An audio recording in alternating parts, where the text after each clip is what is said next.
Hey guys, I'm Chris. And Mike. And welcome back to this week's No Limits, a Mid-Trap podcast. Well, what's new this week, Mike? Hey, I am just enjoying getting past number 100 and hearing what all you guys have to say about our Season 2 announcement last week and the drop of the new website. We're pumped. Glad to see that you're pumped. There's much more in store. Yeah, big 100. We did it. And we got some love from some of the fans. Did you see that one shout out by Sherry D on Facebook? Oh my goodness. Sherry D and Sherry F, we're happy to have both of you. But Sherry D, thank you for writing a limerick. I couldn't believe it. That's awesome. It is really awesome. I think we have to read this one on the air. Yeah, we have you got to read it, Mike. You got to read it, Mike. She went to all the trouble of writing you a limerick, so. That she did. She wrote, "Happy upcoming 100th episode, Chris and Mike. To honor this momentous occasion, my thoughts can best be summed up in the form of a double limerick. There once was a No Limits podcast, where hosts Chris and Mike review Mid-Trap. They banter, entertain, seek Flynnism, Kyleism, refrain, and make storyline insights that last. After reading rap thrillers alone, we tune in for response like our own. On the covers and wins, how a prologue begins, adding golf, pizza, kids, life at home." Perfect. It's perfect. Oh, that's awesome. She summed us up in a nutshell. Covers, pizza, kids, life, Mid-Trap. It's all there. It's all there. You know, she's in the clubhouse. She has listened to every single episode. You could tell. She knows right to our heart. You know, you write us a limerick and you get on the pod. Like, that's how you do it. Right. That's how you do Absolutely. it. I want to see more limericks. Give them all to me. Keep them coming. Get us some Scott Harvath limericks. Maybe you'll be on episode 1. Who knows? There you go. Probably April time. What do you say? That's when we'll have our first Scott Harvath episode and the feed for you to subscribe to. No Limits, the Scott Harvath podcast.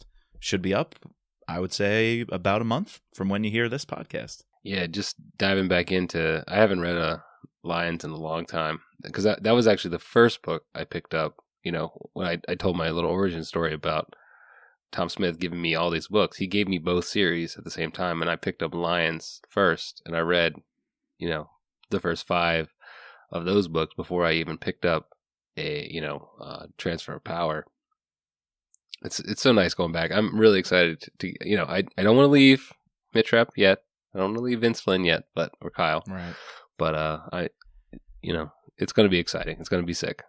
Dude, we'll be back. I mean, we have Oath of Loyalty, so we'll absolutely be back for that. And my hope is we'll have Kyle on in the lead up, or maybe we'll do an episode about the ambassador application once that's launched. So I think you'll hear from us on this Mid-Trap pod feed occasionally. Don't worry about that. Stay subscribed. We'll be coming at you. Yeah, and just like we mentioned on the last pod, we have a new website to go along with our new pod launch. So that's the thrillerpod.com. You can go there and find all of our seasons. And also, we got some new merch. Got some season 2 merch coming. Yes. And for patrons, you can get 30% off that merch. So if you're interested in getting that discount, you can sign up, become a patron, which you can also find on our new website. Yes, yes. And you know what else we do for patrons? It's a new month. We forgot to say there's another giveaway, our March giveaway.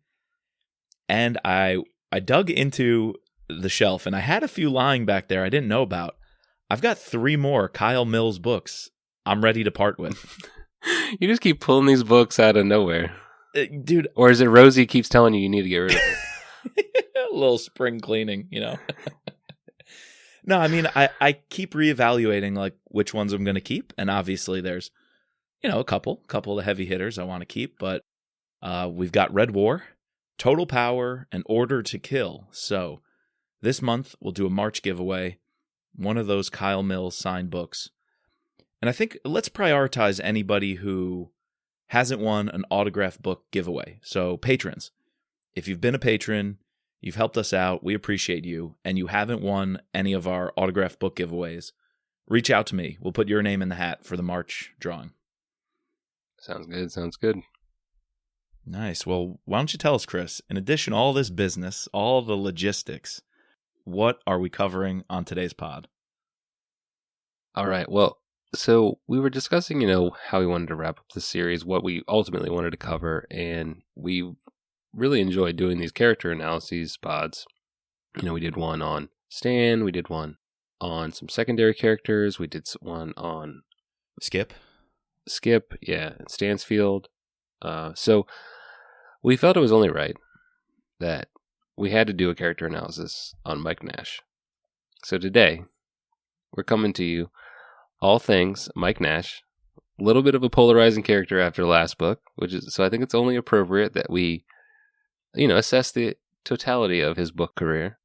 Yeah, so I'm excited to get, he's probably my favorite character outside of Mitch.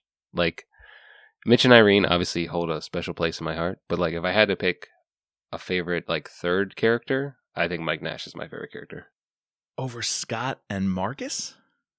It's hard. It's really hard. But I think yes. Okay. And I told when I'll show you the little blurb, or you can go find the Vince Flynn like fan page when I was like selected. When they asked me who my favorite character was, I said Mike Nash. Well, I said Irene, but Mike Nash. And I don't know.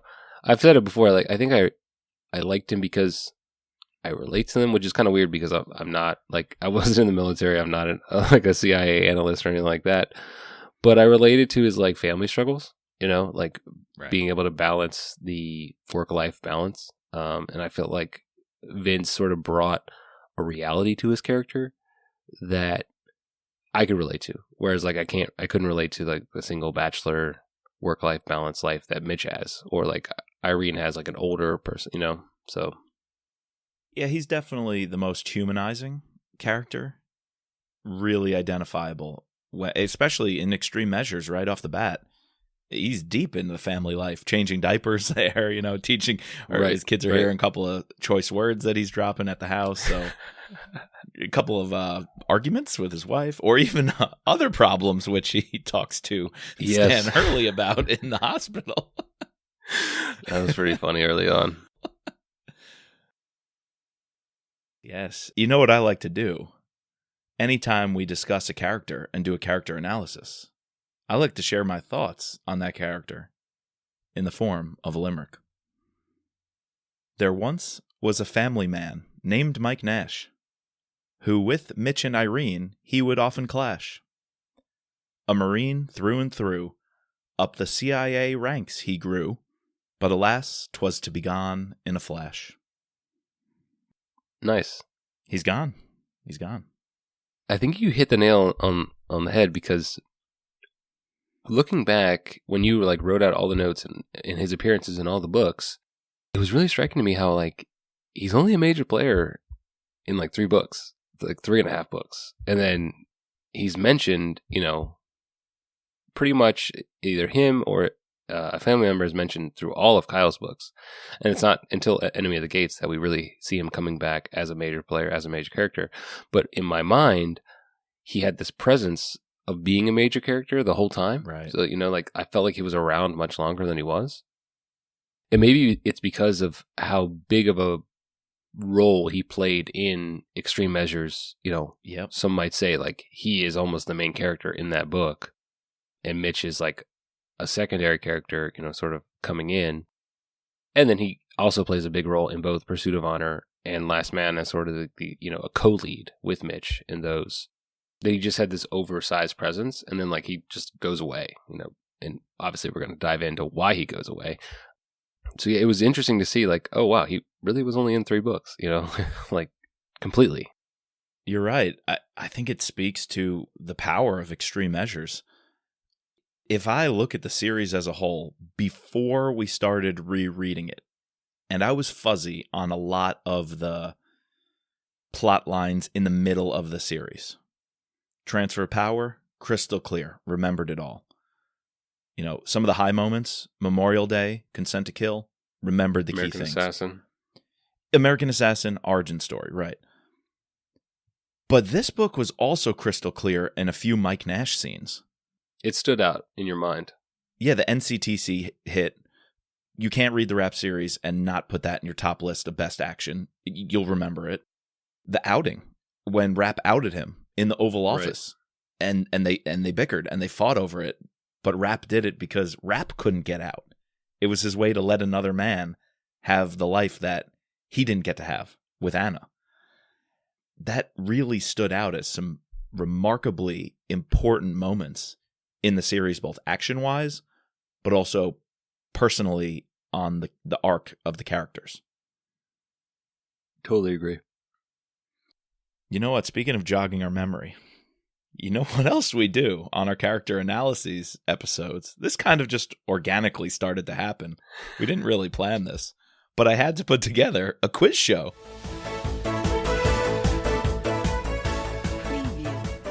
I know you love these. Oh, yes, I do. I generally get them all wrong, so. Well, again, doesn't have to be a quiz show just for you. Could also be for you listeners at home to play along. Maybe we'll give the answers now. Maybe they'll come up later in the pod, but let's see how you do on 4 questions. First one has a little bit of a trick. Going to be honest with you. See, you always do this. That's why I don't like this. You always give me tricky questions. It's like a multiple choice question when you're like, but there are 2 right answers. Oh, what are those famous like questions? Where it's not multiple choice, but like multiple choice and multiple answer. You know, like where like you don't know like how many of them are right. Check all that apply. Yeah, check all that apply. I hated those questions. Oh, the kids go nuts with that because it's like, can't there just be one answer? I don't know. Am I supposed to do 2? Am I supposed to do 4? Well, and the teachers like you purposely put all the answers. They sound right. They sound like each of them sounds plausible. You know, and so you can't like just generally. Normally with a multiple choice question, you have one that's like suck a bat. You know, like that's just like not obviously that one's wrong. Yeah. The other thing is, you know what's out of style? It's not in the educational milieu these days. All of the above or none of the above. That's gone. Really? That's gone? It's just not as common. I feel like every test I ever took, I'd be like, oh yeah, I got this right. And then I'd see all of the above and I'd be like, shit, maybe I didn't get it right. See, I always, every single all the above, I always circled it because I was pick like, it. oh You yeah, have to pick it has to be all the above, you know? It has to be. It has to be. It's probably because of mind games like that it's fallen out of favor, man. Yeah, probably. Yeah. Psychologist. All right, so back to, your 5th grade quiz. Here we go. Quiz show. How many books does Mike Nash appear in? Appear in. Okay. All right. So extreme measures. He's got to be there in a scene or speaking in a scene or actually be physically in the scene, not just mentioned. Enemy at the Gates, obviously. Extreme Measures. Pursuit of Honor. The Last Man. The Survivor. That's 5. Order to Kill. See, this is where it gets tricky. Is he in Enemy? Is he in Enemy? I remember like thinking he's not in Total Power. Mm-hmm. His wife is at that summit. Lethal Agent? Red War? Is he? No, I don't think. Like, Lethal Agent was like, Mitch was just by himself pretty much and then with like obviously talking to Irene in the very beginning, he's like that. He meets with Scott with the, the whole protective detail, that celebrity. Mm-hmm. I want to say 6. Okay, 6. Let's loop back to that after we do the rundown. Okay. After we go through Mike Nash's scenes, we'll recount it and tick them off as we go. Okay, 6. 6 is my answer. So question 2. Also, I'm not going to tell you if you're right or wrong on this, so people at home, you'll have to wait a little later on. In what state did Mike Nash grow up? Or at least, what state did he go to high school? I want to say Delaware for some reason. Okay. I have no idea. Okay. Well, you'll find out. I have a quote that gives a little background on Mike Nash, and it was dropped right away in Extreme Measures. Right away. And then I don't think it was mentioned again outside of the first introduction in Extreme Measures. I don't know if it's ever said again. the fact that, Mitch went to Syracuse is like brought up a lot. Right, exactly. Or Alexander, I feel like we hear about Alabama. Right, we are Alabama. Yeah. He's wearing his Crimson Tide, hoodie in the bunker. Right. All right. Question 3. What 2 sports did Mike Nash play in high school? And you've got to get both because one has been a trend, so it's sort of a giveaway. I want to say it's football. Okay, football and wrestling. Okay, wrestling. We'll see. Oh, you're not going to tell me. Okay, all right. Those are my answers. Question 4. And I got something funky with this one. Something doesn't sit right with me. Of course you did. 4. How many kids does Mike Nash have? And can you name them all? Well, I know he has an older son, then a daughter, then a younger son, and then a baby. So it's 4. Okay. The son is Rory. The baby is Charlie. Charlie or Chuck? Yep, goes by Chuck. Chuck. I don't know the daughter's name. Yeah, let's recap this because I'm curious about something. And actually, I didn't know this. Shannon is older than Rory. Oh, okay. Yeah, right. Shannon's the oldest when she got taken. Shannon's the oldest. In extreme measures, she was 14 and Rory was 13 and a half. Ooh, that's really close together. Yeah, so a little less than 13 and a half is my guess. Or she's almost like 15. She could be almost 15. That's true. Yeah, good point. She could be like 14 and 9 months or whatever, yeah. Okay, good point. No, and then Jack is 10. Oh, Jack. He's like the in-between, yep. And then the baby is Chuck or Charlie. In extreme measures, he's 1. But by Enemy at the Gates, do you remember the final scene? Maggie Nash in the epilogue is holding him and he's squirming and he can't really understand what Kennedy and Rapp are saying about Mike dying. He's not crying when he hears that. He's in that scene squirming around like a baby still. But he was 1 in extreme measures. So is this the same Chuck or is there another baby? I just think it's chalk it up to how him. he doesn't age him. He doesn't age right. Like you could say maybe a year passes between. Right. Because like a 2-year-old doesn't quite know what they're saying, No, but extreme measures to Enemy at the Gates is way more than 2 years, like a year or 2. Yeah, no, you're right. It's just the nature of just not aging any of these people. Right. Theoretically, the baby should be 5, 6, 7, who knows? Which means Shannon is 19, 20, or Rory's in, high school or college. Like, right. It should be, but we don't know. Yeah. Unless it's a 5th child.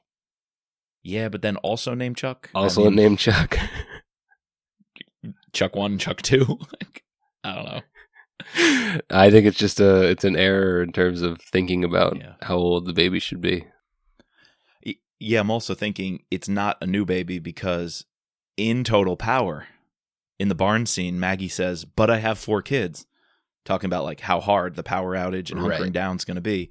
So she doesn't say, "I have 4 kids and pregnant," or I have 4 kids and a newborn coming. She just says, "I have 4 kids." So, all right, right. Shannon, Rory, Jack, and Chuck. There it is. All right, got a half.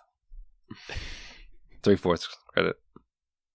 All right, so we're still wondering a little bit of background on Mike and how many books he's in. So what if we just go through the books and how, man, he starts off strong in extreme measures. Yes, definitely. So definitely one of my top, I think I'm going to say it's one of my top 5 books. If it's not top 5, it's like just there and like 6, 7.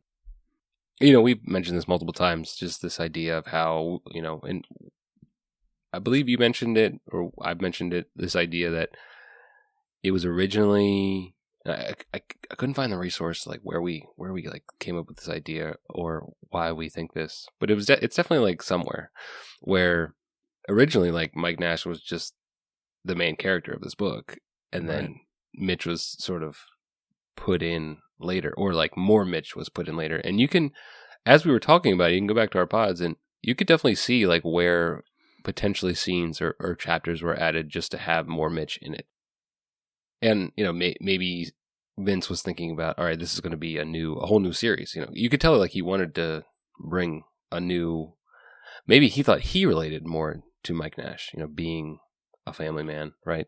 So I think maybe this was, you know, a backdoor pilot almost, right? Like, but then obviously he just decided to make him a character going along. But man, the whole plot with having undercover guys going into these mosques, and you know he's the guy gets captured, and he's, you know, I don't know, I just love everything leading up to, you know, what's going on with, because this is Kareem and Hakeem, right? Like, yep, exactly. That whole stuff is taking place like down south, and then they come, and then they bomb the 3 places, and then they attack the JCTC. The end scene is freaking awesome. Their struggle with that one senator, right? Like Lonsdale, right? She is against them, and then she's with them at the end. I don't know. I just love that book so much.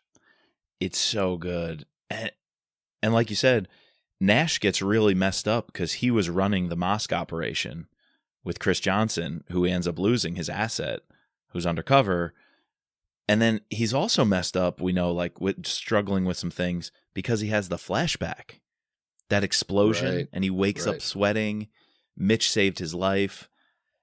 So it's like Vince is already doing something deeper with Nash than the impenetrable, you know, Superman, superhero, Ubermensch that is Mitch Rapp.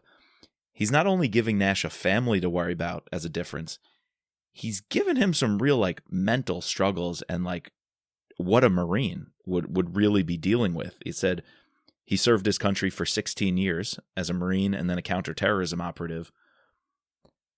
I think Vince is showing us how that will wear on you. Not just the family side of things, but also just his mental aspect and mental health. Losing his guy and then having these flashbacks and these dreams and not being able to sleep and not even able to, well, having some marital issues, let's say, which is a perfect way Stan Hurley's brought in. Like, that's also Stan Hurley's first book. I know. That's crazy when you think about it. Like most readers won't get that because they read American Assassin and Kill Shot first. Exactly. But this old man in a hospital was like this mystery giving Nash, you know, sexual advice.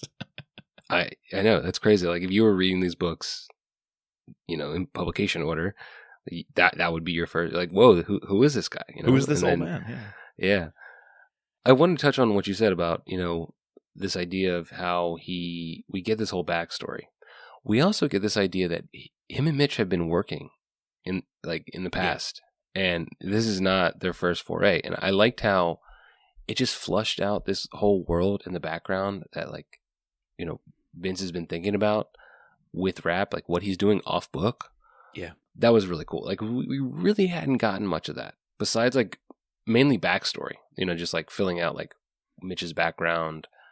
And then what ultimately we get in American Assassin. But this idea that, you know, Mitch is not just doing what we're reading, you know, he's doing other things, you know, in between books potentially. Because obviously, you know, it says that, you know, both Scott and Mitch have known him for 7 years. They've worked together. That flashback is, you know, Mitch saved his life, right? I liked how Vince sort of added more to his backstory. Yeah. I remember being super intrigued, like, oh, there are these missions Mitch is doing, you know, running through the mountains of Afghanistan, picking guys up, interrogating them. I was like, whoa, like, we kind of got that Memorial Day. I would have loved more of it, and we see it in The Last Man again. But to know there's other parts of Mitch, other adventures that he's done, and other, you know, maybe ghosts of his past that we've never seen on page, I think it adds to the texture of his life. So here's a quote that I found really intriguing when I first read it and still really like. A bit of a long one, but it tells us about Nash and Rapp's history. Quote, Nash would never admit it to his wife or friends, but there was no bigger rush, no bigger thrill than when they took down one of the high-value targets. Everything had been set to take down that target in the Pakistani border town of Shaman. He and Rapp had worked through unofficial back channels, bribing Pakistani intelligence officials left and right until they located their man. And between the two of them, they had interrogated well over 100 terrorists and enemy combatants. On 9 previous occasions, they had combined their talents and pried open the minds of men such as Abu Hugani and Muhammad al-Haq, sucked them dry over a period of months. Individually, Rapp and Nash were effective. Combined, they were like a hurricane, relentless, pounding, and then the final surge. That's what they do in Extreme Measures. There are some really cool interrogation scenes, and they have this good cop, bad cop thing down pat. I remember Mitch shows up on the Air Force Base undercover, and Nash is kind of like, "Who are you, Mr. Air Force Colonel guy?" And then they go into the room and just go to town on this terrorist, and then sneak out of there with some device. That was cool. And to know they've been doing this, they've been hunting these guys across the mountains on many occasions, is just cool to know. Well, I like how he's introduced as a brand new character, yet he already knows all the characters. Like, it's not like we need to be, they need to be introduced to him. Like, it's old hat to them. So just, it flows. And yeah. I like that, and we get these, like you said, the crazy interrogation scenes.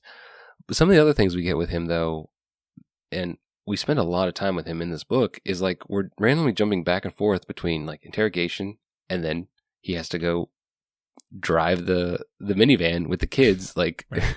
and change diapers, or go to the hospital and pick up Stan Hurley, or like check on Stan Hurley. It's just like showing the whole life of an operative. Like, it's not just all going to the office or, beating up bad guys. It's like you also have to deal with your personal life too, which we don't really see much. We don't see Mitch like running to the grocery store, Yeah, and especially since Anna's died, Mitch hasn't even considered that life anymore. He's so compartmentalized a relationship, a family. It's out of his mind. And then Irene, we know Tommy's dad is out of the picture, and Tommy's only briefly mentioned, so she never is really, we don't see a domestic. Actually, the word domestic and Irene should never be in the same sentence. So Nash is almost the perfect guy to bring in at this point in the series to humanize some of these characters. I'm with you. Right. Well, we can't wrap up this book without discussing the final scene again. Just right. The synergy that him and Rapp have on the hit. And ultimately, it's Rapp that, like, what does he kill? Like 6-7 people in the matter of a couple seconds. Like that scene with the conga line. I just think back. That's awesome writing. Oh. But Nash is also there, and he's the shooter. He's the shooter. He also realizes, as soon as Rapp realizes that this guy has they have dead man vests on. Oh, the vest. Like. Immediately is chucking dudes out the window. They have just this connection. I'm glad he's there for ultimately probably the best action scene, could be argued, in the entire series. Small detail, but like you said, that synergy when they realize the vests, and that, like, you could just see it in the thick of the battle, but the split second they make eye contact with each other and recognize the vests, and at the exact same time just look at the window and start shooting it. Start firing. Yeah, yeah. They both knew. They're so good and so well trained. Instinctually, this is what we're doing. You don't have to talk. You don't have to communicate the plan. Why waste words? It's life or death. They both knew. At the same time, pull out your pistols, shoot the window, start dumping bodies. Like, oh man, that's good stuff. So, we got to get another quiz show question out of the way.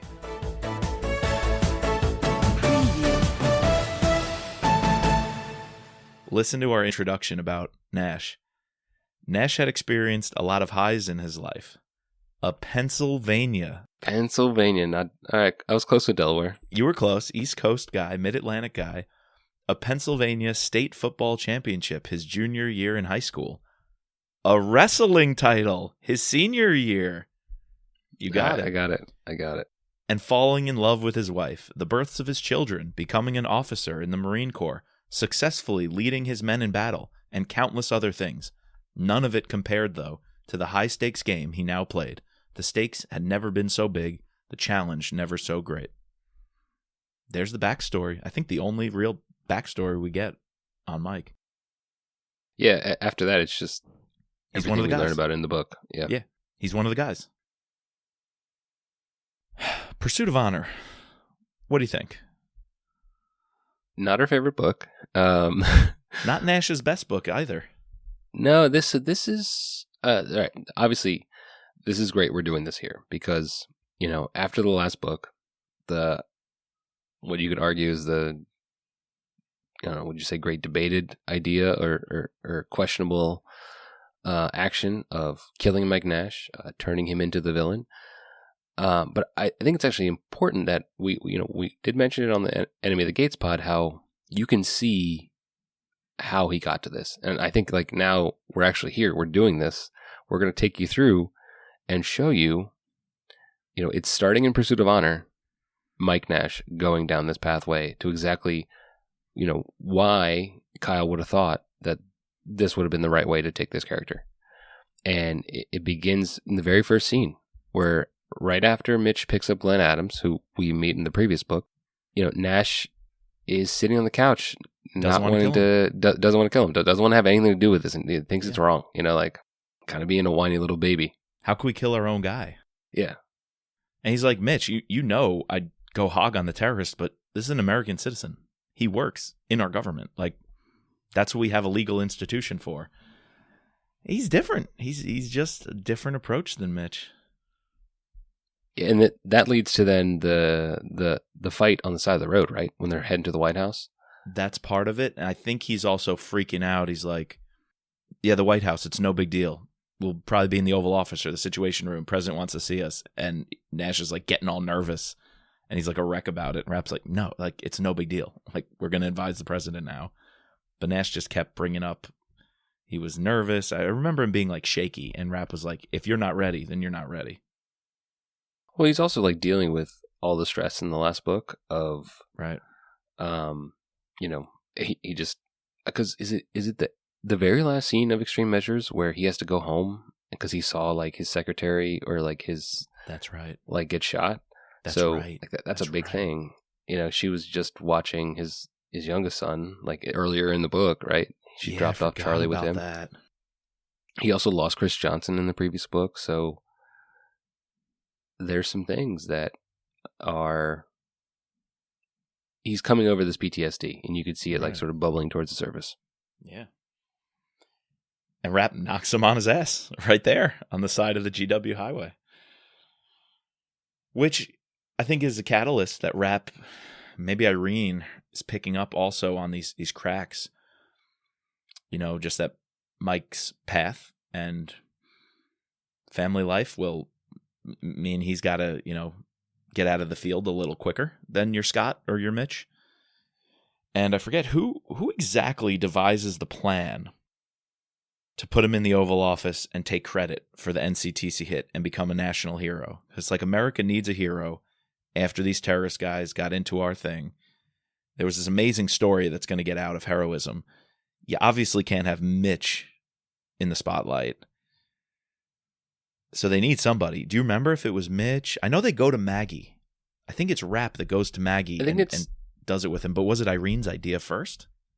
I think it's Rapp brings it up to Irene. I think so. And she agrees. And she's like, all right, you need to get Maggie on board. And That's ultimately, they sort of concoct this idea together. Yeah, and so this is the decision that then sends Mike down the path that he ultimately goes, Right. Rapp decides to put him on Front Street, out him, he now is going to be the poster child of the CIA, sets him up to become sort of either Irene's direct successor or, ultimately what he becomes, not so much a line to the CIA directorship, but the chief liaison with the White House. Exactly. You're going to see more and more that he gets good at it. They, all these politicians like it when Mike Nash is there. Mm-hmm. Irene stops even going to the White House. She's like, oh, I'll just have Mike Nash go over there because she doesn't want to do it. So like, it is this decision to do this that ultimately is why he's in the position that he is in Enemy at the Gates. So it's Mitch's fault. It's Mitch's fault. Oh man, like if you connect that moment to Enemy at the Gates, it's like Mitch initially wanted to do it to keep him safe. And I think Irene was on board like, wow, okay, you're right. Gets him out of the harm's way. It insulates him in a sense. But long term, those wounds never heal, and he carries it with him, and it actually is his downfall. And also, being in the spotlight right as Kareem's plan is falling apart, because Kareem is just hiding out in Iowa, has grand schemes of hurting the great Satan and planning an attack, but is losing his way. Everything's falling apart. And so Kareem becomes like this wounded animal where he needs somebody to lash out on, and boom, there's Mike Nash on TV. So I think Mitch did it wanting to protect him, but it's a miscalculation because it just emboldened the enemies. Now Mike's a target as, this public persona, this Captain America, if you will. He's got a target on his back now, even though he's out of operations. That's an interesting juxtaposition. Well, and it's this Oval Office. I believe it's this Oval Office thing that like sends Kareem over the edge and decides that he's going to go back to Exactly. Washington to get Mike Nash, and ultimately why he shows up at his house, kidnaps his daughter, takes her to the Lincoln Memorial, and we get that the culmination of the scene where Nash is like out of control, and Mitch has to Mitch takes him out, right? He he already hit him once, incapacitates him. Yeah, I think he uses some sort of tranquilizer. Yeah, I think he knocks him out. Dude, kind of intense stuff. He's what a wreck of a man, This it's a roller coaster of a book for him. Yeah, and so you could see why in the future he's going to be concerned about taking care of his family at all costs. So he's sort of no longer in the mindset of protecting the country. It's like my country is now no longer first. It's my family is first. So I'm going to take care of the cooks because they're going to take care of my family. Like that Right. I could see where his mindset is coming. Right. Put that together with the next book. That's a great point. He's fallen out with rap. Being a hero for the country made him and his family a target. He's feeling insecure about that. He's still having these headaches. He's still reliving these explosions and all the things he's been through. And then Irene starts giving him shit in The Last Man. Deservedly so. He won't do her dirty work. Exactly. He questions her. And dude, it's the CIA. And she's the director, you can't be goody two-shoes. Go to the, in these thrillers, go to the FBI for that, or, go work with the DNI's office, the Director of National Intelligence. But you're the freaking CIA. And Irene's like, I don't want somebody who's going to question me as my second in command. I want somebody who's going to be with me and execute for me.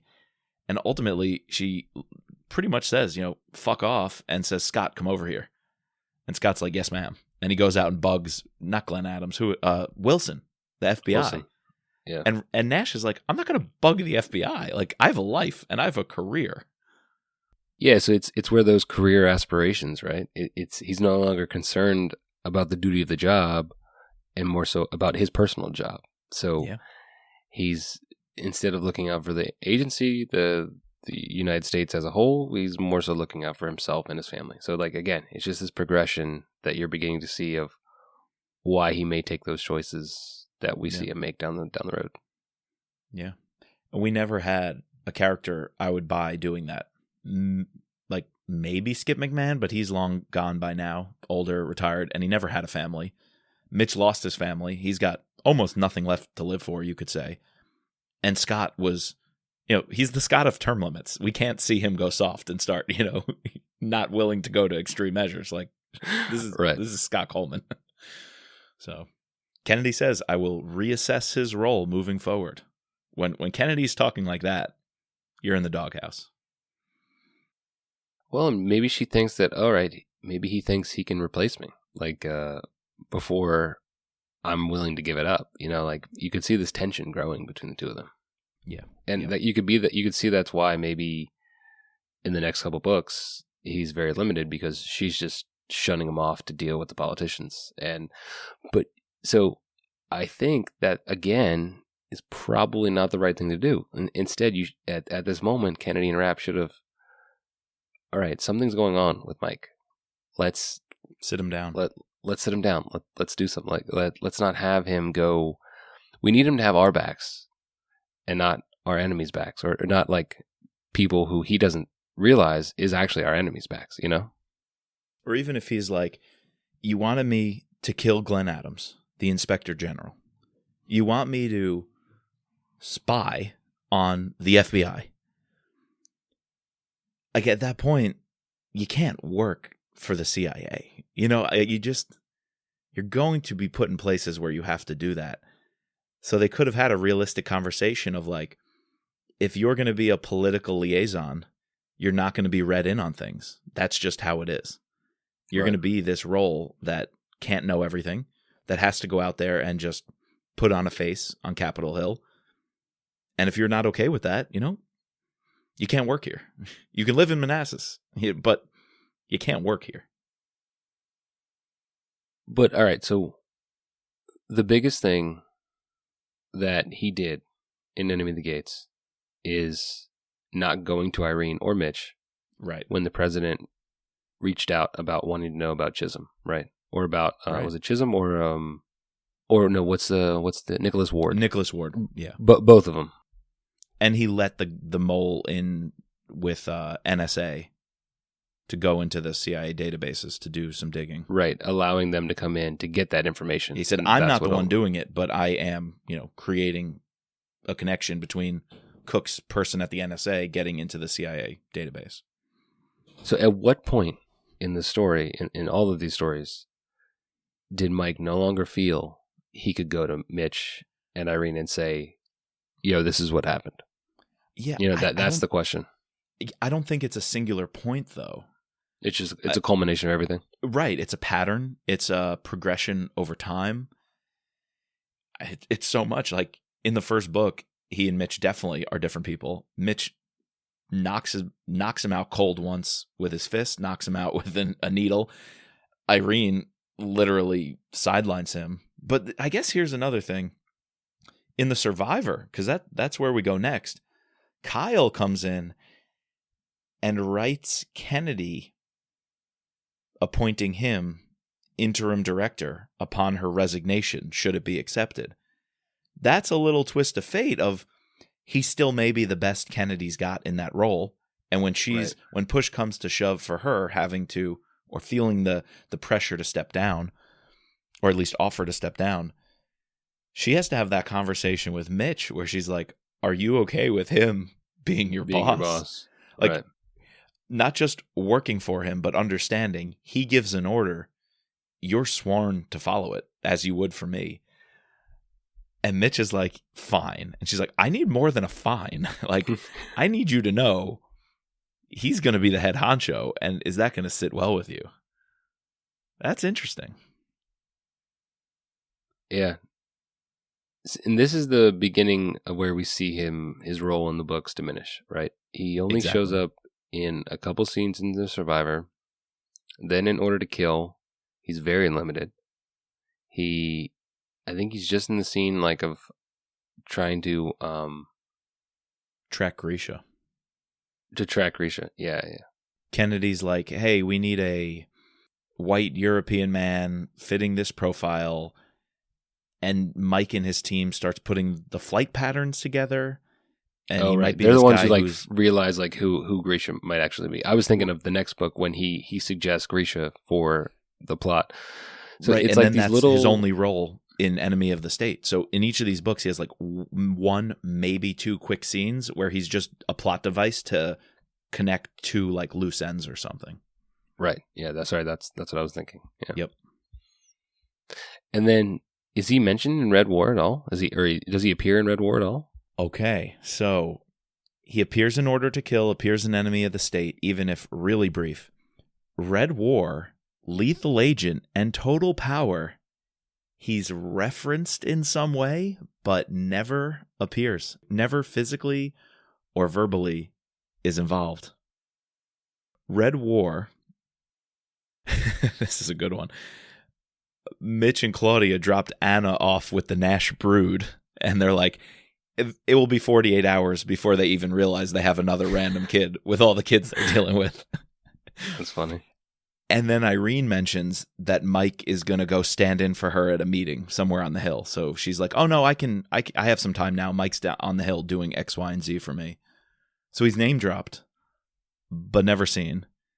Lethal Agent, Rapp is driving through the Manassas compound and points out toys and random sports equipment strewn across the lawn. So again, the house is referenced, the kids are referenced. Right. He never appears. And Total Power, nothing about Mike is mentioned, but Maggie is at the barn and asks 2 questions. At that meeting, yeah. Yeah, something about, are we going to be okay? What about my family? What about my 4 kids?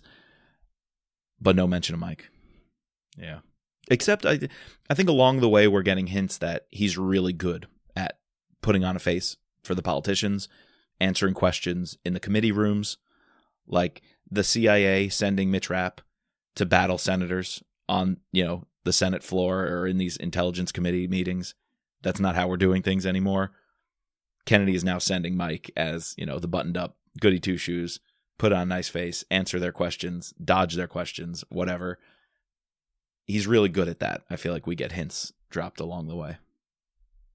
All right, so you I don't know if you agree with me, but you can see this progression that both Vince and then Kyle took on of, starting with outing him or in his PTSD, dropping the hints of Irene, like not trusting him, needs to move him to a new role, really, embraces this new role, gets really good at it, so much so that he's no longer involved in any of the operational side. He's, just now on Capitol Hill. I think you can see and understand, all the events that unfold at Enemy of the Gates, and they make perfect sense when you think about all these in entirety. And so, but it just might be a shock because you haven't seen him for a while. Like, exactly. I think that's the big thing. We haven't seen him truly as a main character since The Survivor, or really The Last Man. And so you're like, obviously you're if you're not like us reading these books back to back to back to back, where you can like see it, you read one a year later, 3 years later, you haven't read Extreme Measures in 8 years. You're like, wait, fucking Mike Nash? How are you going to kill Mike Nash? How are you going to have him do that, Yeah. I'll 100% give that to you. I was high on Enemy at the Gates, and I was like, but you can see this is Mike Nash's arc. Like, the pieces were there, but 100%. If he was ghosted for 3 books and barely mentioned at the, really, not even a line or 2 mentioned, it's true. You shouldn't be forced to put the puzzle pieces together. So I could understand people who were shocked with what he did and how he ended up. I get it. That's a valid point, but man, if you really dig into it and sit with it, I think it checks out that he was he was like at the end of a rope, and that rope was fraying, and there was one thread left, and the cooks manipulating you they snapped it, and I could see it. But yeah, I hear you. So how many books then? So that would be Extreme Measures, Pursuit of Honor, The Last Man, Survivor, Order to Kill, Enemy at the Gates. That's it. No, Enemy of the State, and then Enemy of the Gates. So 7. I was off by 1. Damn it. Except, remember I said it's a trick question. Kyle has confirmed Oath of Loyalty starts with the drive. Oh, damn it. Yeah, and he's going to show up in Oath of Loyalty, though not published, is written. I don't know, man. Does that count as being so in 8. Another rap book? He's in Oath of Loyalty. Yeah, he's at 8 because the whole thing is that it starts with that scene, but from Mitch's perspective. So yeah, I said I had a trick up my sleeve. I did. Always with the tricks, Mike. Always with the tricks. The book is written. It's not published, but the book is written. So you did. I didn't hear you qualify published versus written, or written versus only published books. So my bad. I'll take full ownership for that. That's funny. Did we cover all the other quiz shows? We got wrestling. You ding ding ding. Mm-hmm. We got Pennsylvania. Yep. And 8 books, 7 without the trick, and 4 kids: Shannon, Rory, Jack, and Chuck, who never ages, always stays 1. Always stays 1, just constantly. That would be pretty funny. Can you imagine Kyle writing Mitch Rapp book like 43 and there's baby Chuck Nash? That's funny. All right, so a couple final questions before we wrap up Nash here. What would be your favorite Nash moment? I got to go with the hit, right? Yeah, it's got to be. He's up on like some balcony, sniping these guys through the body armor, mowing them down, and Mitch is coming charging at the front line, full force. That's got to be it. What do you say? Yeah.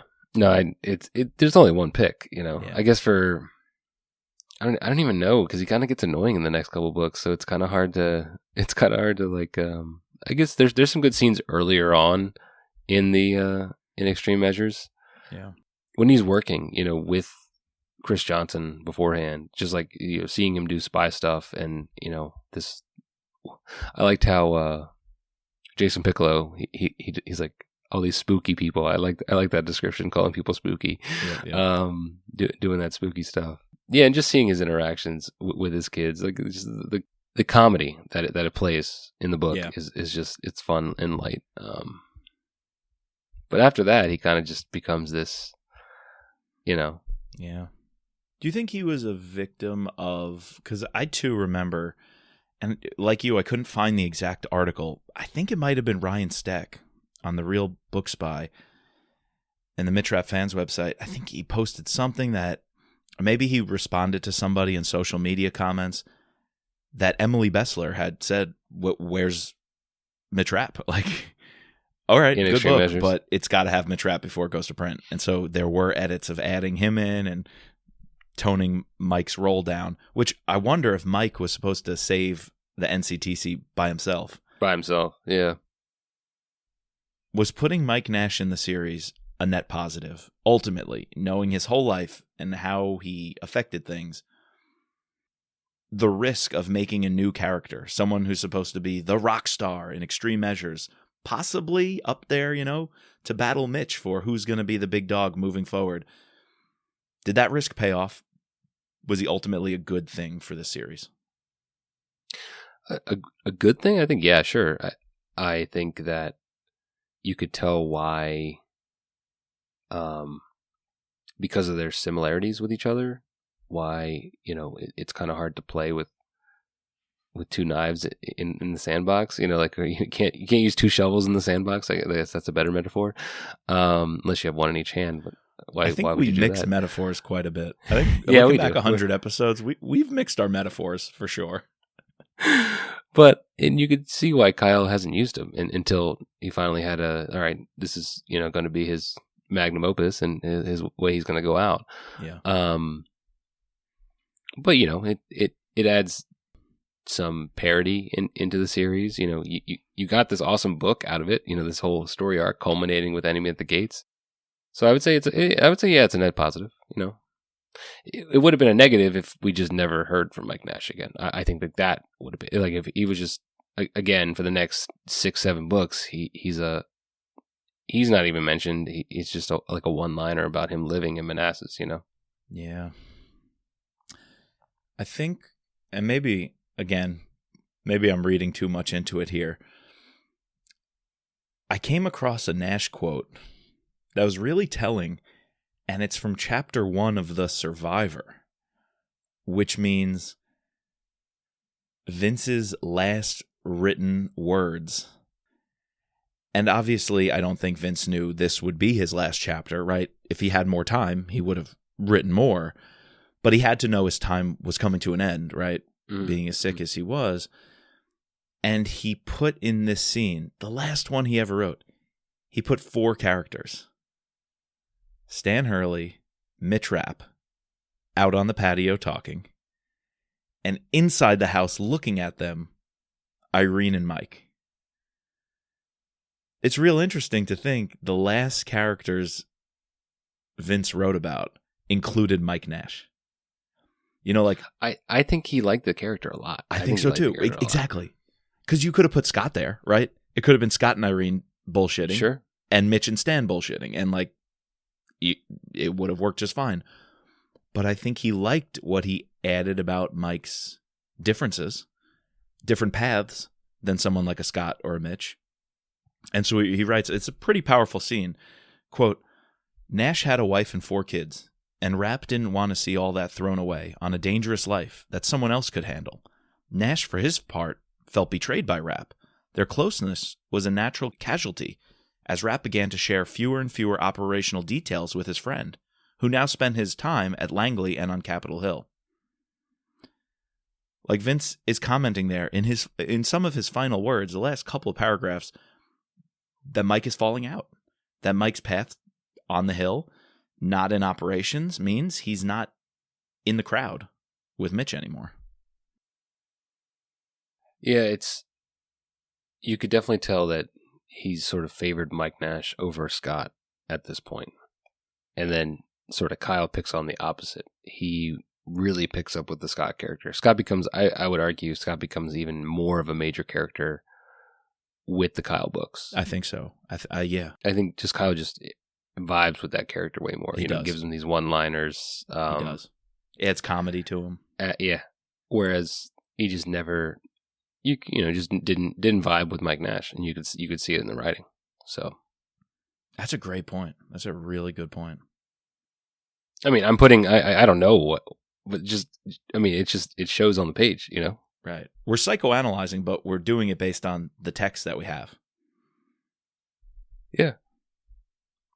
I think just when our conversation with Kyle about Mike, like you could kind of read through the lines and, Right.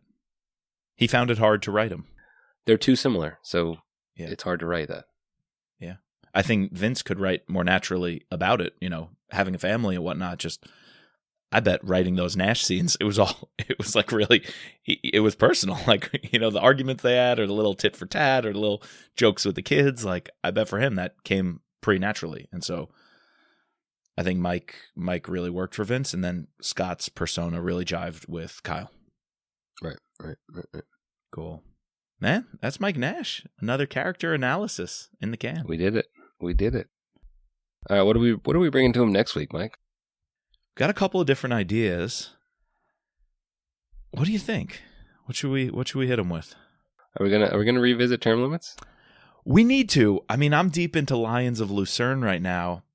I don't think I'll have time to reread all of term limits, but I'm down to go through some of the highlights, go through our notes, pick up some passages, and rehash it to get ready to see where it falls on our final rankings list. I'm not. I don't think we have to reread it. I just think let's go look at our notes. Now that we've come full circle, we've read the entire series. Let's go back and look at the only book that doesn't have Mitch Rapp, and I will have an argument about why I think it's not that good of a book. We'll see what ages well, and we'll see what doesn't. What is there we go. Let's do term limits. What age is the worst? What age is the best? There we go. And I will agree, things do not age well with that book. Absolutely. But it's fantastic. It's great. All right. So we got to thank our patrons, including our special operator, Sherry F., our special agents, Daryl, Kevin, George, Matt, Dawn, Dennis, Peggy, Catherine, Ray, Bridget, Jeff, and Mark. Please subscribe, rate, and review using your favorite podcasting platform. You can find us at mitchrappod.com or at thrillerpod.com. or on Twitter and Instagram at MitchRapPod. And as always, just let Mitch be Mitch.